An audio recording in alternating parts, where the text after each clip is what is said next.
Okay, so I imagine you're hearing a lot about the SAVE Act. You might be hearing like big majorities, like 80% of people support this because they don't want non-citizens to vote in U.S. elections.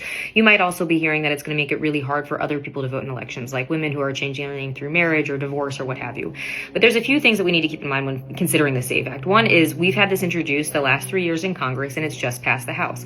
What this would change is right now, when you register to vote, you do it at the state level, even if you're voting for federal elections, because elections are handled at the state level. So in every state, there's different rules around registering to vote, sometimes about what time you need to do it before an election.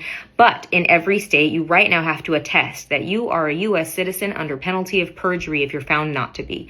Now, I'm sure some of you have heard the research that there's not a lot of non-U.S. citizens voting, but you might be offended if any of them do. So maybe we should make it stricter. However, if we do the SAVE Act, what we're going to see is that people without a passport can't register as easily. Now, you might say everyone has a passport. Not so. Only about half of Americans do.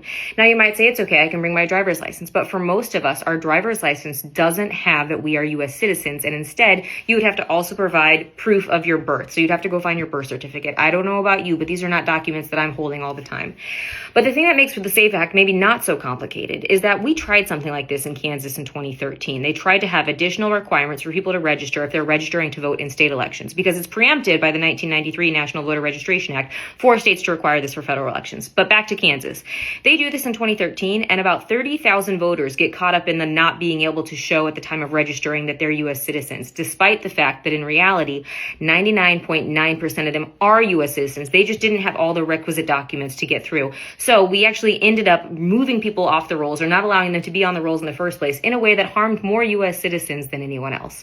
So yes, these are nuanced debates, and yes, we should have them. But it's not all going to be great, and it's not all going to be bad if we do or don't have the SAVE Act. And we should have these conversations. So if you have curiosities and if you disagree with people around you, start to ask some questions and figure things out together.